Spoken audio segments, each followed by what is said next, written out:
nerds, let's talk about February releases. Hello everyone, this is Gabby, and today we're talking about all the books coming out in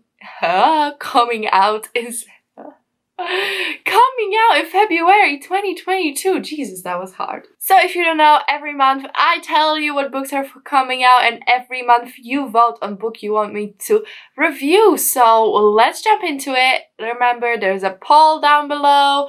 It's linked down below. There's a poll on Twitter, or you can just type in the comments what book you want me to read, and I'm gonna review it. And as you know, I have amazing opinions, so it's important that I review it. So we have 10 books in order of publication. Let's go. So the first book I'm very excited for is Horror Hotel by Victoria Fulton and Faith McClaren. This one's coming out on February 1st, and it's a YA horror, and it sounds insane. Like, I'm gonna have so much fun, so I just cannot wait to read this one. So this is what really caught my attention. This addictive YA horror about a group of teen ghost hunters who spend the night in a haunted LA hotel is Blair Witch Project for the TikTok generation. I'm not gonna lie to you and said I actually watch Witch Blair Project because it sounds scary, but I can read about it, goddammit. If I can't do anything, I can read. So let's read the synopsis. When the YouTube famous ghost gang, Chrissy, Chase, Emma, Kiki, visit a haunted LA hotel notorious for tragedy to secretly film after dark, they expect it to be just like their previous paranormal hauntings, spooky enough to attract subscribers and ultimately harmless. But when they stumble upon something unexpected in the former room of gruesome serial killer, they quickly realize that they're in over their heads. Sometimes it's the dead who need our help, and the living we should fear. Doesn't that just sound like a fun time? I love a good ghost story, especially in a book, because I can't see anything scary, but I can read about scary things. So that's how I live my life. It sounds awesome, sounds addicting, fun. I really hope it's campy. Camp's something I've been eating up like a crazy person this last year. So I'm hoping for some camp, for some fun, for some just good old spookiness. Next up, we have We Were Kings by Courtney C. Stevens, and this one's also coming out on February 1st, and it's a YA thriller. YA thrillers can be a hit or a miss, but I really hope this one's a hit because the synopsis sounds really fun. And this is the synopsis. 20 years ago, 18-year-old Frances Quick was convicted of murdering her best friend, Cora King, and sentenced to death. Now, the highly debated Accelerated Death Penalty Act passes and gives Frankie 30 final days to live. From the king's own family rises up the one who will challenge the woefully inadequate evidence and potential innocence of Frances Quick. The at first reluctant and soon fiery Nyla and her sidekick, a handsome country island boy, Sam Stack, bring Frankie's case to the international stage through her YouTube channel, Death Days. They step into fame and a hometown battle that someone's still willing to kill over. The senator, the philanthropist, the pawn shop owner, Nyla's own mother. Best advice: don't go to family dinner with the Kings. More people will leave the dining room in body bags than on their own 2 feet. And as for Frances Quick, she's a gem, even if she's guilty. Sounds fun, another YouTube channel. I don't know, I've never really read that many things about YouTubers, but maybe this is the year to do it. It sounds fun, sounds messy. I love messy. I just want something like In My Dreams I Hold a Knife, messy camp, and I love it. Next one, I'm very excited because it's someone that I've been following on Twitter, and I think it's wonderful that they came out with a book. So this is Ophelia After All by Racquel Marie, and this one's coming out on February 8th. Have I been saying October this whole time? And it's a LGBTQ YA contemporary. Like I said, I've been following the author Racquel on Twitter, and I think I saw her announce that she even got a book deal, or before she even got a book deal, just writing the book, and it was amazing to see. So I'm looking forward to this book. I think it's gonna be pretty good. This is the synopsis. Ophelia Rojas knows what she likes: her best friends, Cuban food, rose gardening, and boys. Way too many boys. Her friends and parents make fun of her endless stream of crushes, but Ophelia is a romantic at heart. She couldn't change even if she wanted to. So when she finds herself thinking more about cute, quiet Talia Sanchez than the loss of a perfect prom with her ex-boyfriend, seeds of doubt take root in Ophelia's firm image of herself. And to that, the impending end of high school and the fracturing of her once solid friend group, and things are spiraling a little out of control. But the course of love and sexuality never did run smooth. As her secret begins to unravel, Ophelia must make a choice between clinging to the fantasy version of herself she's always imagined or upending everyone's expectations to rediscover who she really is after all. I love that. It's really cool to see a queer story where the character's figuring it out and maybe she's not 100% lesbian and it's more nuanced. I don't know. It sounds very exciting and I wish the best of this book because I think it's going to be a winner. Next up, we have A House of Sky and Breath by Sarah J. Maas. This one's coming out February 15th, and it's an adult fantasy romance, and it's sequel to House of House of what and what? That is a good question. I know that it's the second book in the Crescent City series. House of Earth and Blood, that's it. Okay, House of Earth and Blood was the first book, Crescent City is the series, and it's by Sarah J. Maas, who you probably know. I'm not going to tell you what the sequel is about, but I'm going to tell you the first book was about Bryce, whose friend gets brutally murdered, and she tries to figure out what's up. She lives in this magical place that's kind of like humans, fae, all of those people live together, but it's set in modern day. I loved it. It was really fun. Sarah J. Maas, I don't know, she just did it for me with this one, even though I don't really like any of her other books, so I'm excited for the sequel. Next up, we have Bitter by Akwaeke and Emezi. So this one is coming out on February 15th, and it's a YA LGBT fantasy, and I'm pretty sure it's a prequel to Pet, who was another book by this author, and this is the synopsis. Bitter is thrilled to have chosen to attend Eucalyptus, a special school where she can focus on her painting surrounded by other creative teens.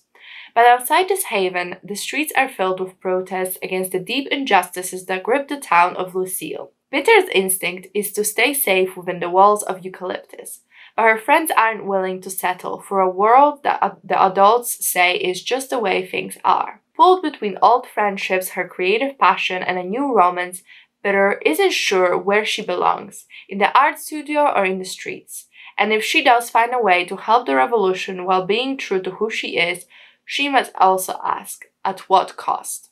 That's pretty fascinating because the whole premise of the first book is that Pet lives in a perfect world where all the monsters were eradicated. So I'm assuming we're going to see some monster eradication. Okay, book number 6 is The Girl Who Fell Beneath the Sea by Axie. So this one's coming out on 22nd of February. It's a historical fantasy YA and it's a retelling. So I love the cover. That really appealed to me. The cover was beautiful. A lot of East Asian fantasy series have just amazing covers, like beautiful. Like pay the designer a lot of money because it's beautiful. So this is a synopsis. Deadly storms have ravaged Mina's homeland for generations. Floods sweep away entire villages while bloody wars are waged over the few remaining resources. Her people believe the sea god, once their protector, now curses them with death and despair. In an attempt to appease him, each year a beautiful maiden is thrown into the sea to serve as the sea god's bride, in the hopes that one day the true bride will be chosen and end the suffering. Many believe that Sim Chong, the most beautiful girl in the village and the beloved of Mina's older brother Yoon, may be the legendary true bride. But on the night Chong is to be sacrificed, Yoon follows Chong out to the sea, even knowing that to interfere is a death sentence. To save her brother, Mina throws herself into the water in Chong's stead. Swept away to the spirit realm, a magical city of lesser gods and mythical beasts, Mina seeks out the sea god, only to find him caught in an enchanted sleep. With the help of a mysterious young man named Shin, as well as a motley crew of demons, gods, and spirits, Mina sets out to wake the sea god and bring an end to the killer storms once and for all. But she doesn't have much time. A human cannot live long in the land of the spirits, and there are those who would do anything to keep the sea god from waking. Sounds awesome, sounds magical. It kind of reminds me maybe of Six Crimson Cranes, only in a way that I feel like I'm gonna love it.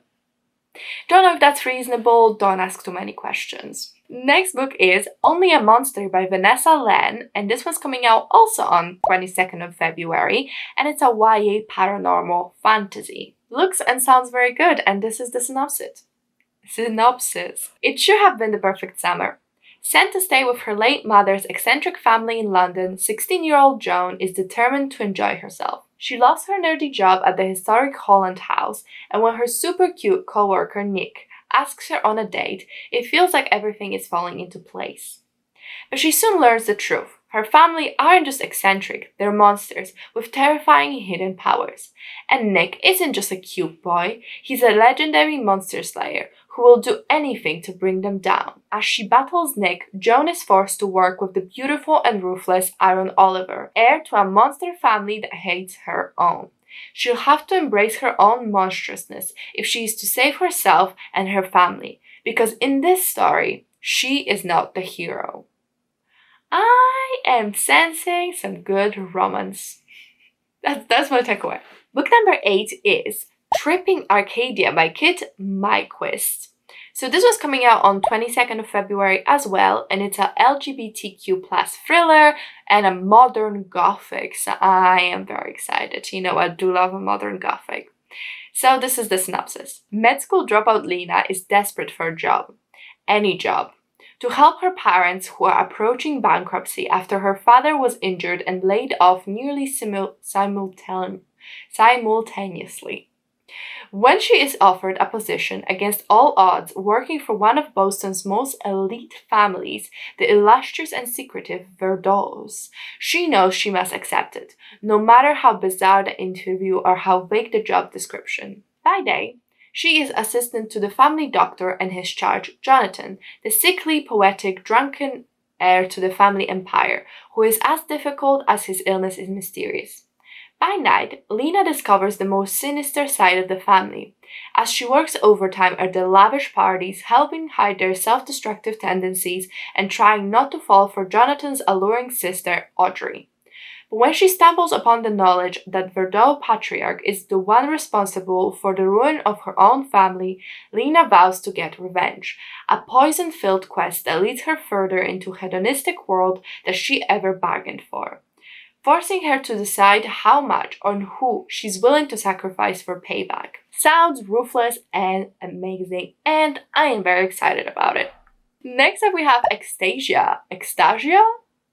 I don't know, by Claire Legrand.